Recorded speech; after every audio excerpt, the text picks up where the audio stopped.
Hello, folks. Welcome back to WWII TV. And we are doing one last show before I go off to We Have Ways for a few days. And joining me today to talk about a particular type of history is Jo from the Netherlands, much better known as the Fake History Hunter on social media. And she has produced this wonderful book, which I'm holding up now. Can't wait for volume number 2, if there's going to be one. And her links to her website, her social media are all in the description below. So I'll bring her in now. So good afternoon, Jo. How are you today? Hello, I'm very well, thank you. How are you? I'm good. So we were just chatting before going live about kind of the roots into history and this little series of how to be a historian. I think everybody's journey from being someone interested in history to at some point feeling that they can use the title historian either by doing it for a long time or via qualifications is everyone's individual journey. But in your case, I know you're pretty much a medievalist is your real thing, but how did you go from being interested in history to debunking fake history on the internet? Well, I've been obsessed with history, and obsessed is the right word here, for as long as I can remember. Even since I was little, I was always reading about it and just thinking about it. I decided to go into film and television because I thought if I go study history, I'm not going to do very well because I only do really well if I like the subject. So lessons about an era or a subject that I wasn't interested in, I would absolutely fail. But when I was doing this whole career in film and television, I had my own production company and everything. I was doing big stuff, and I thought to myself, this is not what I want. I want to do history. I need my fix. So I just one day decided to become a historical consultant for film and television, and that went really well because suddenly I was the person to call if you needed 1930 socks, for instance, or a tank or whatever. So I did a couple of big movies, film and television shows, and I thought this is a great job, best job I've ever had. I still have. I just sit at home, do what I want, and then I get an email with questions that I answer. And then one day when I thought, it's been fun, I'm slowly starting thinking about retiring a bit, doing less work, just, hanging out a bit. And I went on Twitter and I came to the shocking discovery that there are people on the internet who are wrong about things sometimes. I know, weird, isn't it? So there was someone posting a picture on Twitter, which I barely used at the time. And they said, this is 1920s girls doing a dance. And I looked at it and I thought there's something wrong with it. If you're into history all your life, you get this sort of sixth sense. You can't always say why, but you look at it and you think that's not right. So I researched it, realized that it was a 1950s photo from a 1920s musical. So I corrected people, and if you correct them, either they are very grateful, which is nice. They say, "Oh, thank you. I'm glad you taught me that," and that's a good feeling. Or they get really angry and they want to fight you and start swearing, and that to me is also a good feeling. I also rather enjoy it. A bit of verbal fisticuffs is fine with me. So I thought this is fun. Let's see if the people are wrong about more things on the internet. And so I spent a couple of weeks, months correcting people on all sorts of things that I know a bit about, and it got out of hand. I think that's it. And now, years later, I've got a book, and I do this pretty much professionally as a full-time job. And on the side, I still do research for film, television, documentaries, and all that sort of thing. So I pretty much do history all day, which is what I wanted. Which is what I do as well. So, and folks, you can support Jo by going to her website. There are Patreon things. You can sign up for the newsletters. And I mean, you're prolific. I mean, there's not a day goes by where you're not debunking something or analyzing something. And as you say, getting into kind of verbal fisticuffs with people, because that's what I think is really interesting. What I really want to dig into with you is that people, I think, feel that people should be more grateful for pointing out errors, especially if you do it politely. And I mean you generally, not you and me. But I find that if I'm pointing out something, there's particular ones that trigger me. It's the photo of Omaha Beach that isn't Omaha Beach, is Operation Torch. There's the one of the British airborne guys on one side of the C-47 and the black and white photo where it says these guys are going after Arnhem. It's the same guys and it's the same aircraft, and it's all nonsense. Yeah. And I always go in very, very nicely and say, I'm glad. I always say something like, I'm glad you're sharing this history. It's good that people are remembering the events of 80 years ago, but historian hat here, that's not what that photo represents. And some people get so kind of defensive and like you're insulting the memory of the fallen. So insecure, I don't know. I mean, I'm always polite, but I'm also direct because that's my Dutch DNA. That's how we do things over here. So I'm usually just straight to the point and say, that's wrong. And people don't like that. But I don't get it either. If someone says to me, you're wrong about something, I get excited because I automatically think, oh my God, they may know something I don't. I may be about to learn something that changes everything I know. Excellent. Go ahead, please. But I think there's this sort of natural knee-jerk reaction to being corrected in public, at least, because you feel a little bit embarrassed about being wrong. So I sort of get it. But I never understand people going absolutely mental. I just don't get it. I mean, I find it very amusing. And I really don't mind poking the tiger and going, okay, why are you so angry? Come on, tell me. But yeah, it must be some sort of insecurity or just the inability or just not being mature enough to deal with it. I don't know. It's, humans are weird. It is true. I mean, one of the things, people who watch me a lot will know that when I'm with a guest and they change my opinion and my brain like does a literal 180 live in a show there, it excites me.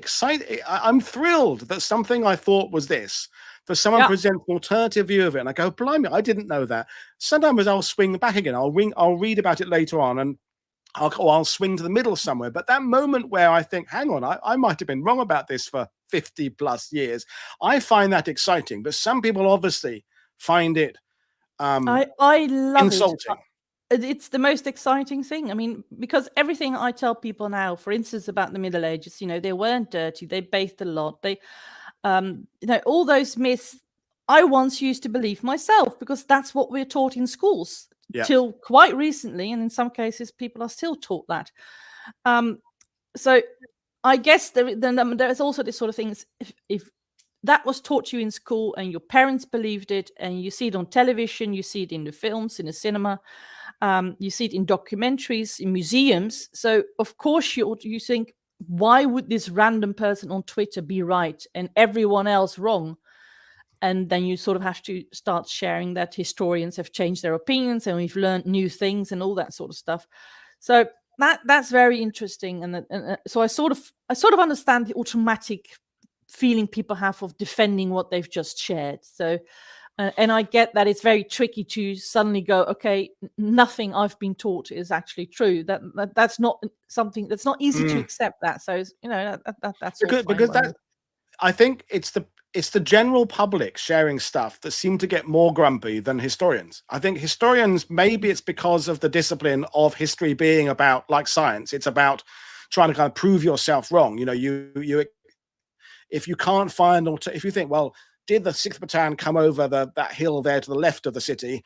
And if every bit of evidence points to the fact that they did do that, you look to something to disprove it. And if you can't disprove it, you kind of think, well, they must have come over that hill there. So I think there's something about the process that makes you less defensive about errors. But it's the people who are sharing stuff who are just, because you pick up people, I say pick on people, but you're, politicians or sports people or just the members of the general public who share something that gets a lot of sharing or feedback, and you just say, no, that this isn't that. And some people who aren't even invested in it get very grumpy, and I find it interesting. Yeah, it's in part it's, of course, I also like to approach it through a sort of scientific angle. So, what's the evidence? Let's compare evidence and then come to a conclusion. But there are a couple of myths that are so old and have been taught in schools and even universities for so long that you sometimes do get historians, published historians, big names and all that sort of thing, who have just put something in their book. And there you are as a nobody going, that's not true. Then they sometimes get a little bit, what do you mean? I just put that in my book. Of course it's right. And then you want to go, what are your sources? Why are there no sources? And they say, well, the source is in my book. And say, no, your source is another book. And that book also doesn't have a source. And well, this is what I want to get into, the idea of something being correct decided by popularity, as opposed to factual inquiry, in that I've seen it a lot because you're always bringing it up, and you're not the only one who brings it up, the medieval staircases being because they're for defenders, blah, blah, blah. And I've seen a lot of people's response to when that one is debunked is, yes, but I was told that by the tour guide at a castle I visited last week, which makes sense because the tour guide learnt it from another tour guide who learned it from a book or whatever. And I love tour guides. You know, they're the best guys. You're lovely. We love you. Fantastic. But if people learn that they should not automatically blindly believe everything tour guides say, then that's a good thing. Because I mean, part of my love of history comes from one specific tour guide who I now know made up pretty much 99% of the stuff he said during our school trip. Everything he said was absolute nonsense, but it was so gory and bloody and scary, and that we as kids all went, wow, this is fantastic. Medieval torture is so cool because, you know, kids are dark like that. But everything he said was nonsense. No, exactly. So let's get into the I want to tackle how they get established in the first place myths. So let's tackle that. You know, something like Napoleon being short would be all the medieval castles. I mean, because sometimes when I read the book and also online it's difficult to actually find out when something started going wrong, because you know it's being taught wrong, but you can't find the origin of where the wrongness began. So how when you're suspicious about something, what's the process for you? Well, what I usually do is I try to find the earliest instance of it being shared. It's the first person who ever mentioned it. And if that is not contemporary or even near the era when it supposedly happened, I'm automatically suspicious, you know, because if someone says something happened, but he wrote it down 300 years later, you already go, how do you know? Where did they get this from? But in some cases, actually, you can find the source. For instance, why was Napoleon so short? It's as far as I could figure out, that all pretty much comes from English cartoons, you know, from the time that were mocking him as being a little noisy little man jumping up and every time he got beaten in a battle, there he was crying and jumping and stamping his little feet. And it's another extra likely thing that this is the source is that Napoleon actually asked the English during a short time of peace to perhaps stop those cartoons if they could do something about them, because he was really upset, which of course didn't happen. So that's a good cause for it. I think the staircase story, there's also a Victorian. It's very often Victorians who just shared a thesis, just shared an idea, who said, I think this is why. And everyone went, oh yeah, it makes sense. Ta-da, that's now truth. And especially with myths this old, if they end up in books that are 100 years old or even older, historians, they just go and look at the book that was written before them or the one before that, not all of them, sometimes, and they go, well, if the historian that I respect so much from that I grew up with wrote this, and he says in his book, though, this is my source, why wouldn't you believe it? I mean, it makes sense you want to believe that. And I have that too. I also have these historians that I worship, that I think are so fantastic, that if they say something, I automatically go, well, it must be true. Yep. Even though, of course, I still fact check it. Yep. Yeah, before I share it, I still fact check it just to be sure. But there are absolutely historians, and some of them have truly earned it, that I trust. That I go, yeah, they know how to do research. I'd be very surprised if they're wrong about something. But because of part of my job, I still have to go and check sometimes. Yeah, no, it is that that the earlier source, and the Napoleon one is fascinating because it's a massive, great rabbit hole you can go down, because there's all these factors like him being surrounded by his imperial guard who were taller, so they by nature make him look shorter. Than the fact when he died, it was a imperial tape measure or a metric tape measure, and someone wrote it down wrong. But the point, this is where I want to get into. I think if we're watching a comedy show, we were talking before going live of our shared love of 80s British and 90s comedy, is that if we wanted to introduce Napoleon as a character in the fast show or comedy skit, you would have a person with their knees in their shoes being short, because the audience would immediately know that's Napoleon, tricorn hat. Yeah. Or you'd have someone who is extremely tall, because then people would still get the joke, because that would still be Stephen funny. Merchant or something. Yeah. Yes. So it works on that level of it. There's the public have accepted that Napoleon was short, and even if they're presented, as many historians have done, you know what, folks, he wasn't short. The public have accepted it and kind of don't want to be dissuaded from that. So which kind of brings me to what I really want to get into is there a certain point where a incorrect fact has become so rooted there's no changing it? I don't think there's nothing we can't change. For instance, we all believed for a very long time that Vikings had horns on their helmets.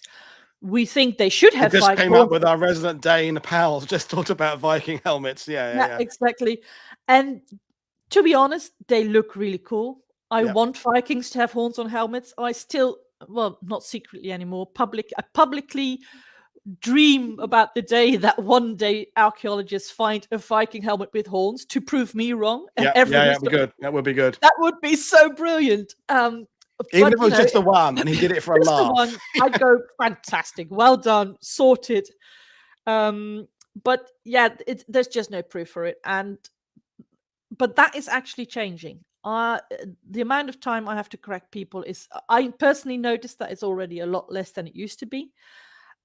And I regularly on Twitter find tweets made by primary schools, by teacher. They only have like 17 followers, all parents, and a very small class. And they all said, we had a history day today and we all made Viking helmets, and that we were all taught that they didn't have horns on them. And I see that regularly. And I think that a lot of children are already being taught that Vikings didn't have horns on their helmets, because it's a fun thing to learn. We all want Vikings to have horns on their helmets. But as a child being taught that is a myth, that is also fun. That is interesting. Children like that. And then they go home and they tell their parents, did you know that? They start correcting their parents, which is the best thing you can do as a child. It's so good. So I think I have hope for the future that at least one of those myths is absolutely eventually going to die. But with the other ones, we just have to keep going. And if everyone is taught that Napoleon wasn't short, eventually people are going to go, why is it funny that that man in that cartoon is short? They no longer know that myth. But, it's all we can do is keep reminding people. And that's a very good point you made about a new generation maybe being excited about proving the previous generation wrong.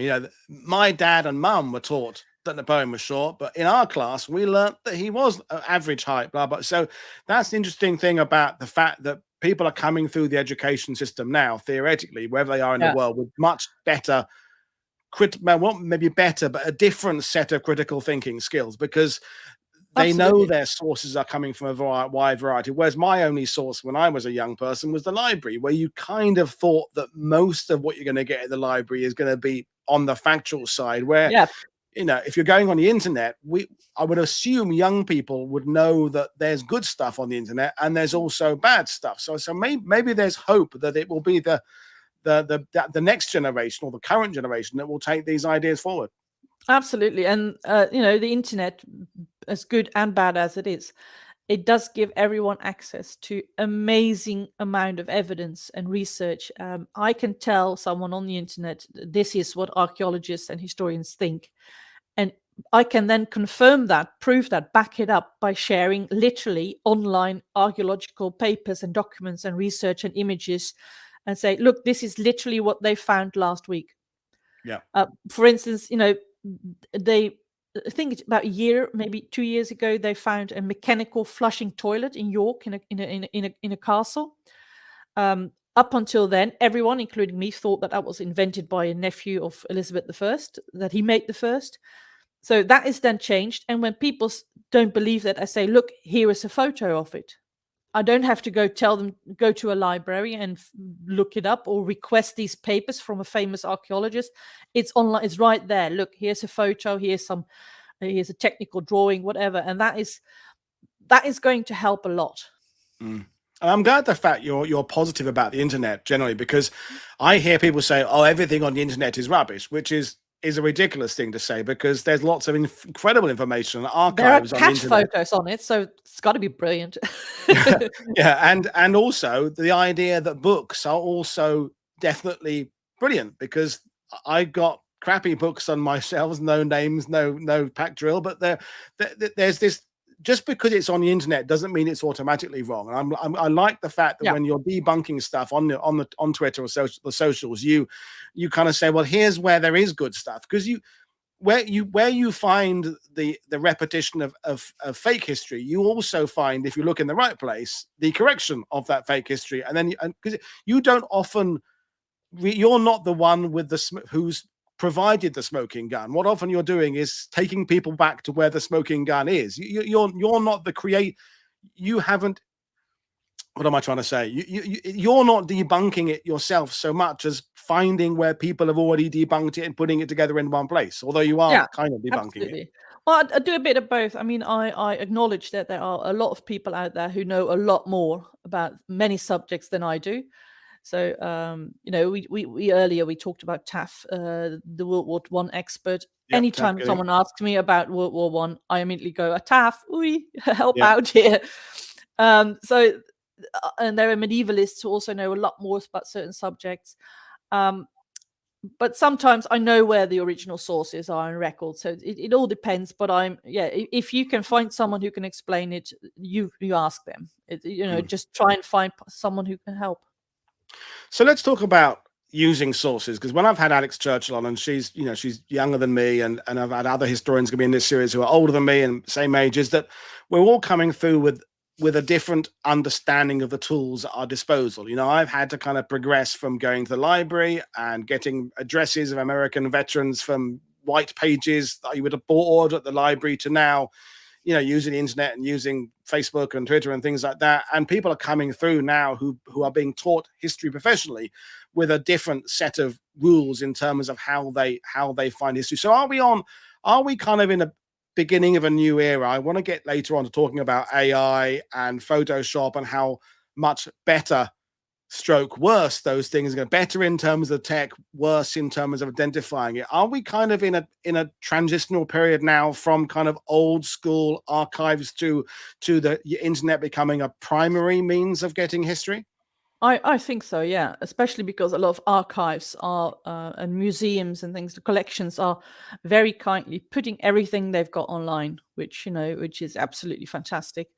Of course, we also have the Internet Archive, which is superb. And things like that. Oop, I live on a farm. There's lots of animals here. But the thing is, I remember going literally to archives. You get on the tram, you go to the archives, you get a card, you walk in, you have to put your bag away, and then you go and look at cards, and then you have to request a book, and it's brought to you from it. And I loved it. Don't get me wrong. And there's nothing like the smell of a 500-year-old book. I mean, it's delicious. And proper old-fashioned research is still the best kind of research. But I can now do all that online, which is great, because I live in the middle of nowhere, literally. There's nothing around here. There's just woods and fields. So if I had to do any sort of physical research, I'd have to go find a different job, because it just doesn't work anymore. I can order books. That's about it. But I do so much of it digitally, and I love it. I mean, so much is on pretty much everything I need, I can find online these days.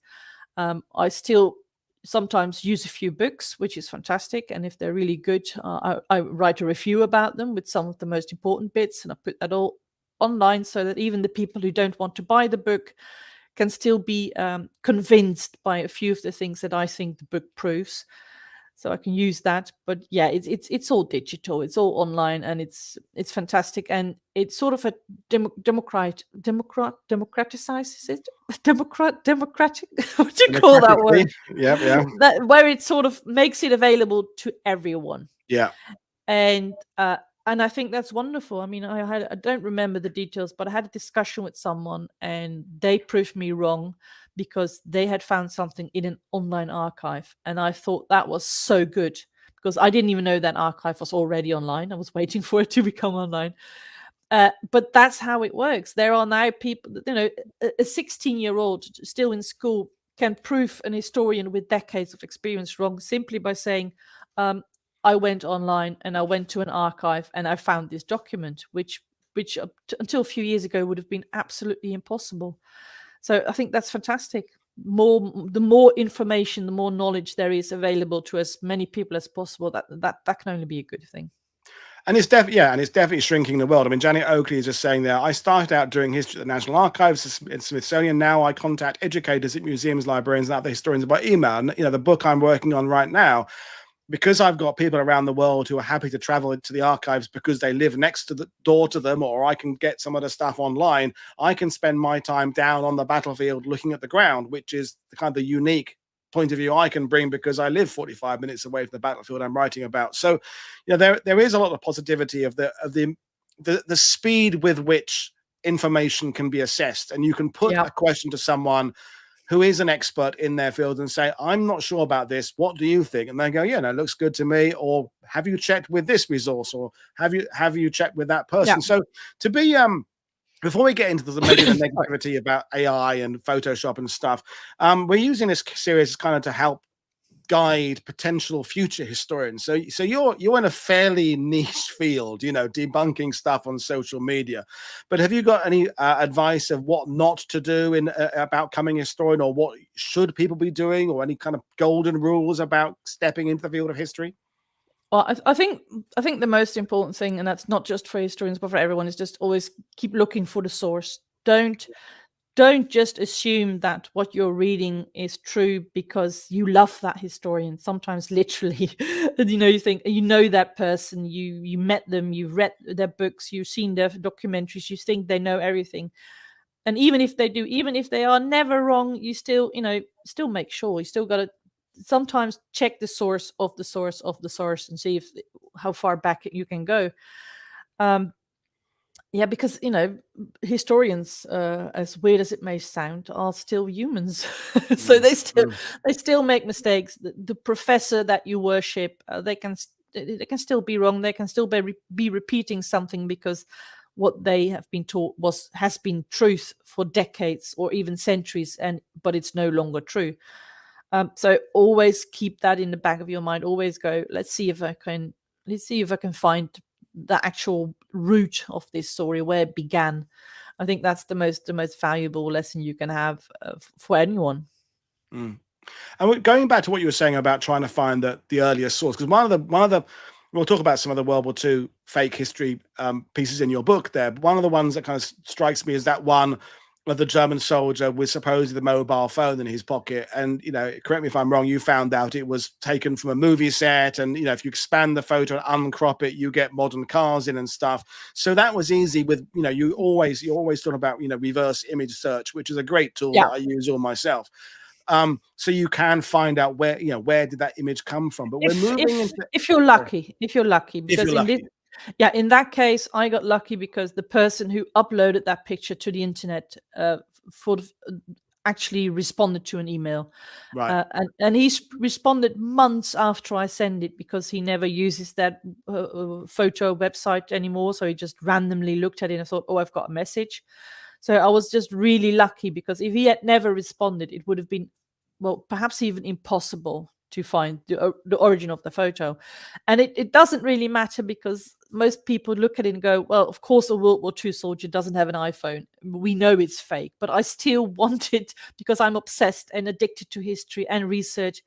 And because there are always stubborn people who really need to know the truth before they believe you. So I wanted to know exactly where the photo was taken and why. So that's how I eventually found the source. But everyone else all the other debunking websites were already going, yeah, we know it's from some sort of film. The end. Yeah. And I was going, nope, that's not it. What more? I like the fact that there's that certain type of person that even if you prove them wrong, they'll just come up with something that you can't argue against, like, well, it's time travel or it's aliens or whatever. You go, well, I can't. If that's your go-to response now, I can't. We've now finished a rational dialogue. You're now just being silly. So let's Yeah, sometimes I do continue discussions with people like that, even though I already know they're talking complete nonsense, and I already know that all the evidence I've shared would convince 99% of the people. Because sometimes talking to someone who is, well, let's be honest, just a moron, um, helps you find out something more. For instance, I was talking to someone who just wouldn't believe that a painting was from the 18th century instead of from the 1st century AD.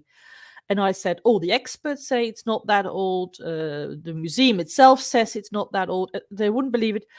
So I got someone to literally go to the museum in Egypt and take a video of the picture in the museum, so they couldn't deny the conspiracy that the picture isn't even in the museum.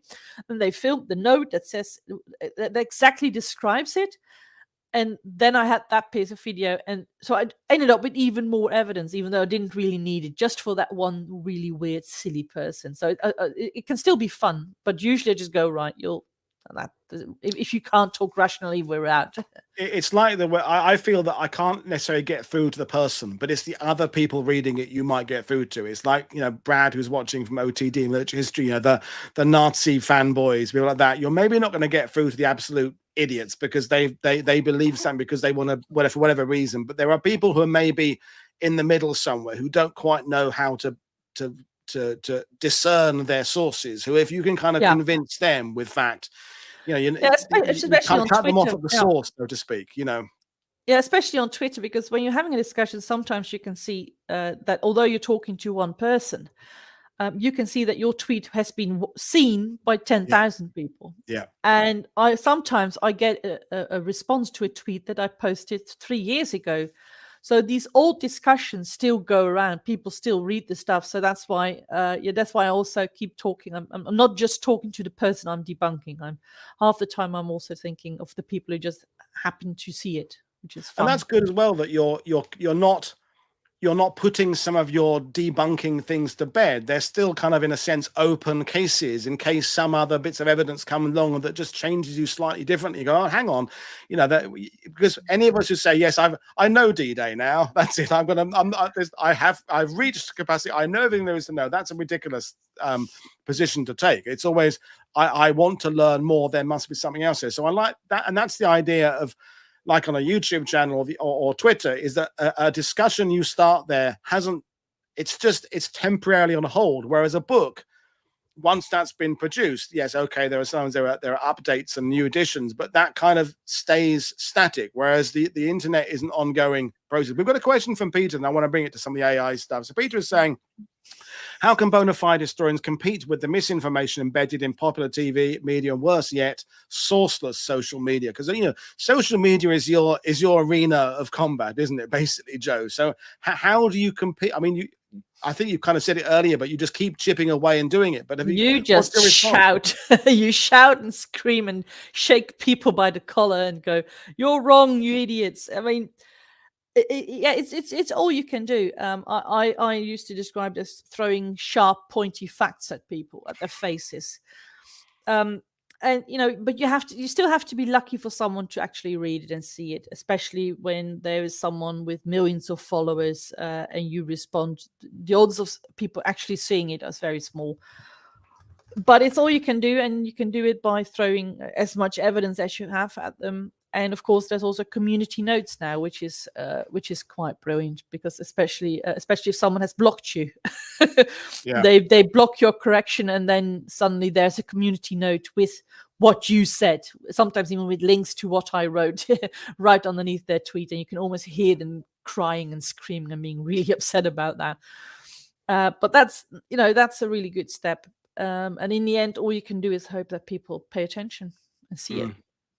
So we'll end with maybe some of your favorite World War II or other period of incorrect facts that you have debunked. But let's kind of do the negative side with where we're going with AI, where we're going with Photoshop, because it's like now, films I loved in the 90s with what I considered at the time really good special effects then now stand out like you go, oh my God, the Mummy, I'm looking in your direction, for example. I love the Mummy, but it glares. Now Titanic, some of the movement across the deck. So we're progressing at a speed where we can now even say in 20 years, 10 years, 5 years, we can see that. And that's going to have the same impact with the fake photos, the people who are doing there, because there's deliberately out to deceive people who are manipulating an image to make it look like something else. And then there's the AI, which can also be sinister. So where do you think we're going with this? What's the future? Is it going to get worse? Is it going to be better? How soon is it going to get worse? Well, the AI stuff is going to get better, which is worse, if that makes sense. But yeah, I've already had a brief glimpse into what is coming. Because I know a few people who know a few people, and it's quite scary. AI is going to get so much better so quickly. You will not understand. You will be amazed by it. We already are amazed by how quickly it's going. We're all still looking at pictures and going, "Oh, look, they've got 7 fingers. Ha ha ha! Silly AI." But that's already gone. They can already deal with that. That's no longer a problem. We're going to get AI that not just at first sight, but at second glance and long stare, is going to look authentic, perfect. And then the only way to say that if something is wrong or not is research. You're going to go and have to look, when was this first uploaded? Who was the photographer? You have to look at the tiniest details.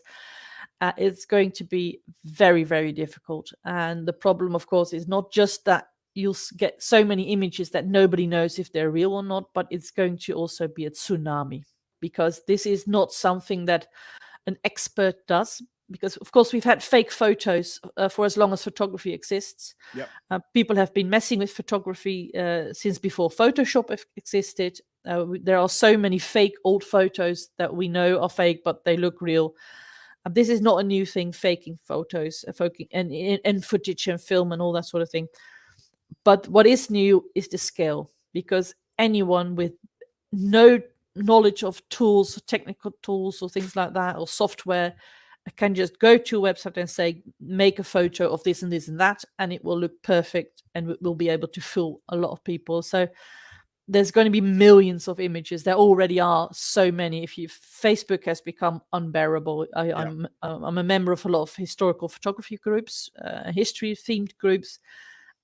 Every day I'm seeing pictures that are absolute nonsense, that you can see are fake AI, and we can still see it. Most people can still see it, but it's only a matter of time.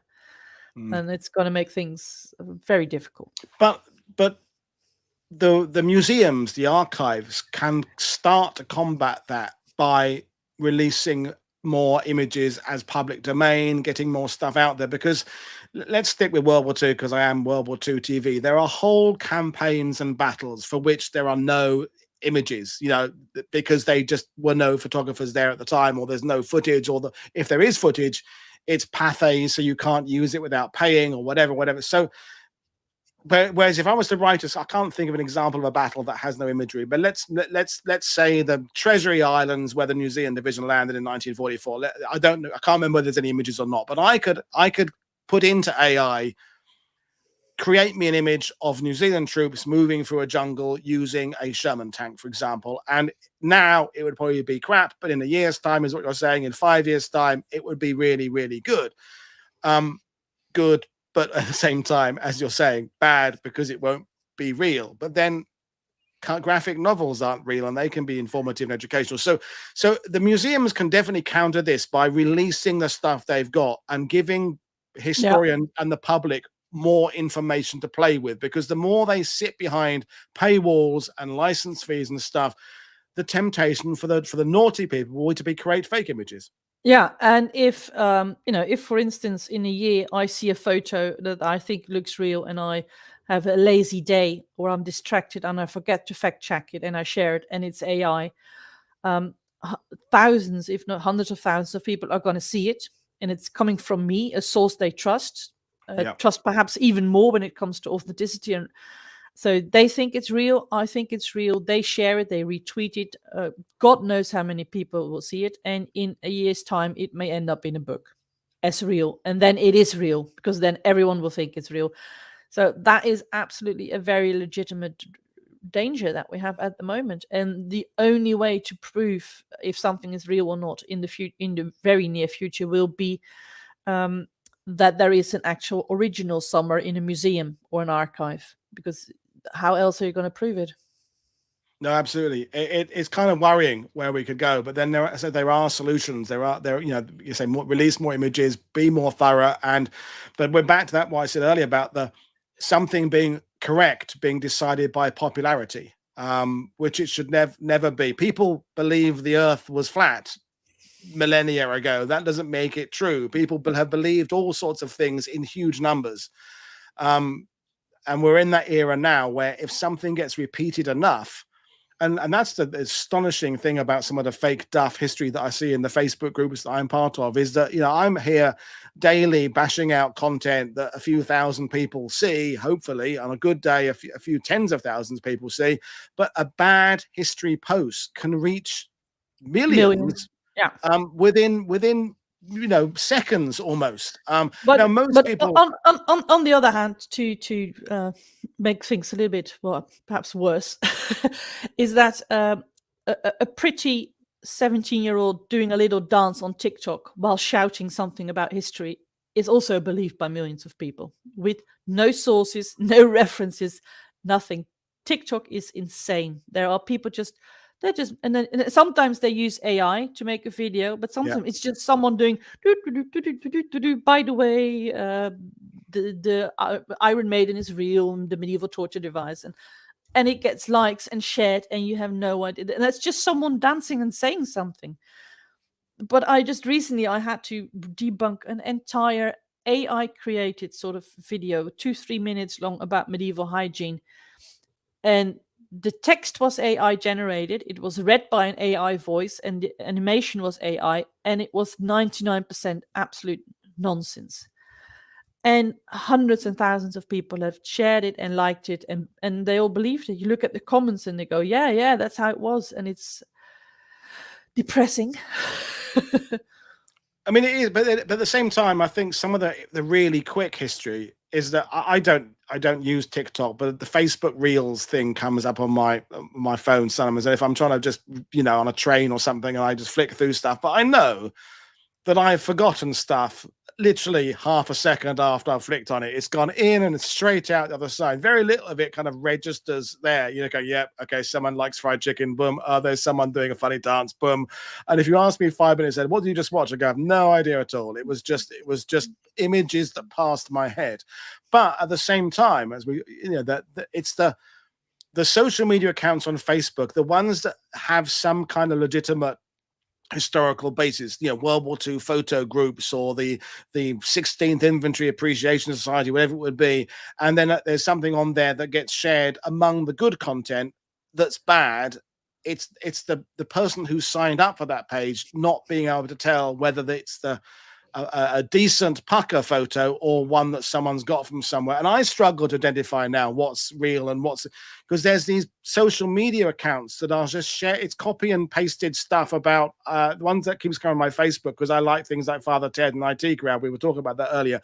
Are quotes about comedy programs. I'm thinking, oh, is that interesting? And I look at the page. It's just a content creator who's farming somewhere for Wikipedia to make this stuff with an image, but I'm kind of being drawn in, so it's dangerous and scary. Yeah, and you can make a lot of money with it. So people don't just do it because they want attention. It's big business. If you can, people can make a lot of money just by copy pasting some random weblog, a blog they found online somewhere, and putting a few pictures to it. Yeah, but we've gone a bit negative now. Let's end with some of your favorite bits of history that get told badly that you have debunked. I mean, we did the kind of the medieval staircases. The Hugo Boss designing SS uniforms kind of does the rounds. But have you got any particular kind of two or three favorites that you are always satisfied when you can prove people wrong on them? Well, my favorite subject by far is medieval hygiene. People still think that medieval people never bathed and they lived in mud and things like that. So I love debunking that one. It's my absolute favorite. But when it comes to the war, people say it's a World War II photo, but it is. I think you already mentioned that one of the paratroopers sitting facing each other in a plane. Yeah. Oh, I hate that one. Yeah. And I especially like that people share it, and then underneath they say, "Long live our American veterans." So they don't even know that these are British troops, which I find amusing. But also the story about the donkey, about the stories that a World War II soldier, a GI, was carrying a donkey across a minefield. That one was used specifically during the pandemic to mock both sides of the argument: should we wear masks and stay inside or not? But I really love that story because the truth has a happy ending. While the real story is they have this donkey because it's stupid and it will step on a mine, so they've got to carry it through a minefield. And there's a photo of a soldier carrying a donkey. But in reality, these were guys from the French Foreign Legion in the 1950s, just having a walk. There were no mines, and they found this baby donkey, and they thought, "Oh, it's sad, it's abandoned. Let's look after it." And it became their mascot, and then it became a drunk because it kept stealing all the drinks from the canteen, and they called it Bambi. And all these tough, strong warriors sort of fell in love with this cute little animal, and they looked after it. And the story ends with people caring about the weak, the strong caring about the weak, instead of what it originally started as one group mocking the other. So that's a cute one. But that one is another one that sort of died. It's slowly I've stopped seeing it on social media. So although I like correcting it, so it's both good and sad for me that it's no longer around very much. Yeah, but that's one example, as you said, of taking the incorrect history and actually sharing a better story that actually is more uplifting and more kind of that's a nice story. But some of them, they just don't go away. I mean, Ridley Scott's Napoleon film, I haven't seen, and his Gladiator 2 is on its way, and the whole Napoleon shooting off the nose of the Sphinx. And we talked about Napoleon's height. That's one of my favorite ones that you have been part of the debunking team, but other people have done that one there. So that Napoleon seems to be quite a favorite for incorrect facts. And if that's the case, why would Napoleon draw more fake history than other people? Do some people have more tendency to I think it's quite a simple answer, is that Napoleon is one of the few people everyone knows. Yeah. There are a lot of famous people from the Napoleonic era, but most people don't know their names. Napoleon is someone everyone knows. Alexander the Great, apparently, I keep hearing that he was buried alive, even though he wasn't. But the only reason people share that on Twitter is because it's a name they know, and they hope that their followers know. So the more famous you are, the more likely it is, I think, that your story and your fake history keeps being repeated. And I think with Napoleon, that is the only reason. I doubt anyone who writes on social media about Napoleon shooting the nose of the Sphinx knows anything about Napoleon, anything else besides that he was short and that he shot the nose off a statue. Ask them about a battle, even the Battle of Waterloo. I doubt they know anything else. Just those two things, and only because it's a famous name. Yeah. Let's talk about the Polish bear, because that's one that kind of simply typifies the kind of work you're doing, that there is a real core story.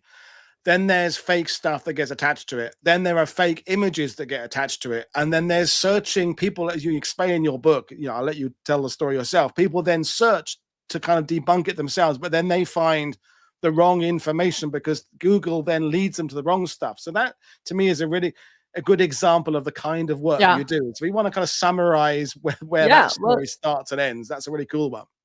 Well, a couple of Polish soldiers found a little bear called Wojtek. They called him Wojtek, and they adopted him, made him a mascot. And he was a little tiny bear, but he became a really big bear. But he was very tame, and like a lot of suspicious. A lot of these military mascots end up with drinking problems because they walk into canteens and help themselves to the drinks.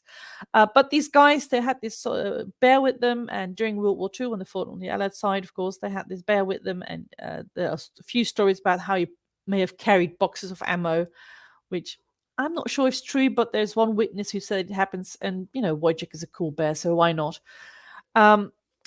So that's actually the basic story, and there are a few photos of the real Wojciech with the soldiers having a wrestling and having fun. And after the war, he retired in a Scottish zoo, and that's about it. And people love that story when they find out about it, and they post it online, and they want to share pictures. So they go on Google Images, type in Wojtek the bear, and then the images you get are a few of the real ones, but also a whole bunch of fake ones, photoshopped, or of different bears, because there were other bears as well involved. He wasn't the only bear in history. Yeah, there's Winnie, there's Rupert. Yeah. But there was also a stuffed bear somewhere along the road in Eastern Europe. That scary looking bear, horrible, vicious. Yeah, very scary. Nightmares. Don't look it up, folks. It's horrible. No, and people just look at the picture and go, "Oh, that one fits," and they put it with the story, and then there you are, and you go, "Don't you think it's a bit strange that he is standing next to German soldiers?" Yeah. And people don't even make that connection. They just go, "Why would that be strange?" Because he was fighting alongside Polish soldiers against the Germans. So, are you saying Wojtek is a traitor? And they go, "Ooh," and that's especially which would be a cool story if there was genuinely an animal that for ideological reasons switched sides. That would be, that would be a story. Yeah, but this is extra fun when in the comments Polish people get involved, because to them Wojtek is of course a hero. He's royalty. You don't mess with Wojtek, so they all get very angry at that person.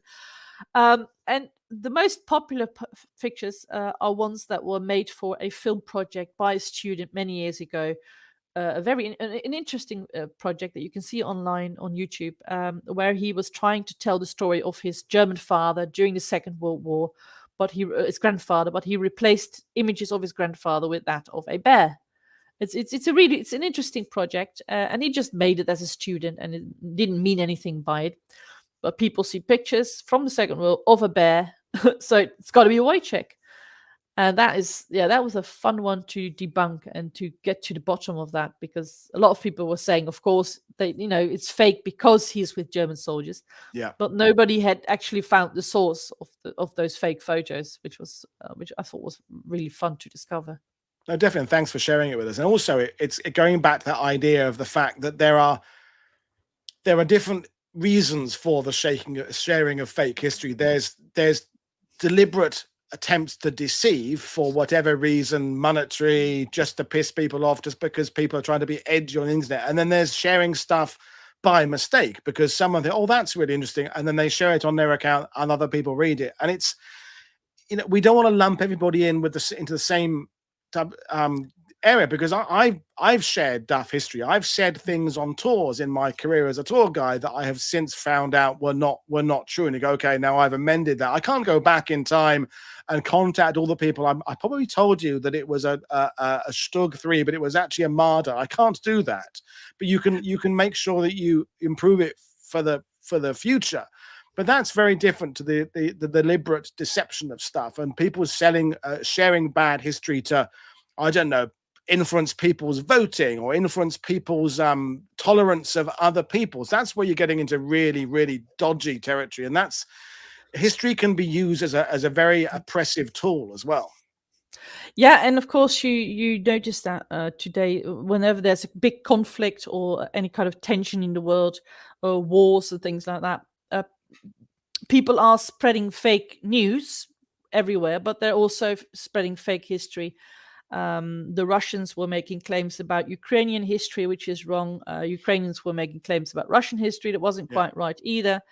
And by trying to attack someone's history, you sort of damage their future and present. Because when you say, Ukrainians didn't even have a country or a civilization or a culture before this time, you are sort of dismissing who they are as a people. So, so that is very tricky and very, very dangerous. And I haven't seen a lot of AI being used for that yet. Same goes with Holocaust denial. Then they don't seem to be using fake AI photos for that yet, because apparently it's not good enough. But I will not be surprised at all if quite soon we're going to be seeing new discovered photos of atrocities during the Second World War that prove that the Allies did all these horrible things, or that all the horrible things the Nazis did were actually really nice and kind and friendly and things like that. It's I mean, that's a really good point, Joe, because most of the people trying to spread the Holocaust denial stuff, for example, are using such badly done Photoshop and such, it's obvious it's just done by some weirdo living in his basement somewhere who's not done, but potentially the people out to deceive or out to spread lies will have access to better software, better ability to create fake stuff that will then mean people like you who are debunking this stuff will have to dig deeper and work harder, because it won't be as easy to find the source of these things. They'll I guess people like you will have to develop new skills specifically to counter the way the tech is moving, which is interesting. And I'm glad there are people like you who will be taking that job on, because it's going to be very difficult. But luckily, we still have this one magic spell that is so incredibly powerful that it destroys almost all those who spread fake history, and that is the very dangerous word that's called source. Source. Yeah, exactly. So many people who say something on the internet, all you have to do is, do you have a source that you can share? Yeah. What is your source? That alone is enough to make them go completely mad, because they don't have any. Look, I have a photo. Yeah, but what's the source of the photo? Where'd you find it? What's the source of the story? They don't know. They can't tell you, because they made it up, because they just lifted it from Facebook without actually reading the description, things like that.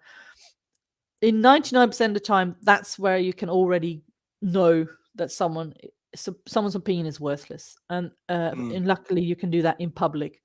And that's that magic spell, that magic word is so powerful. People have to just keep using it. Yeah, no, and it brings us right back full circle to where we started, about this idea of whether people take offense by being corrected, which I don't. I mean, sometimes my pride is wounded slightly if it's something I've been basing an entire tour on, or my studies on, but ultimately I like the fact that I have had someone say, you know what, you're wrong about this, and here's why you're wrong, and here's the source. Or at least let's discuss. You may still be right, but I think you're wrong. Let's take it to the next level. Then sources. I mean, the people who are the qualified historians in the sidebar are saying, there's as you said, there's nothing more proper to prove something, and just demonstrate, here's that source, here it is again, here's the cross reference, here's where it's referenced in this archive, here it is, there you are, go away. That is often going to be kind of a mic drop moment. Great way to kind of bring things in. So I said at the beginning, is there likely to be a volume 2 at some point? Because sorry, I have started on collecting stories for a possible volume 2.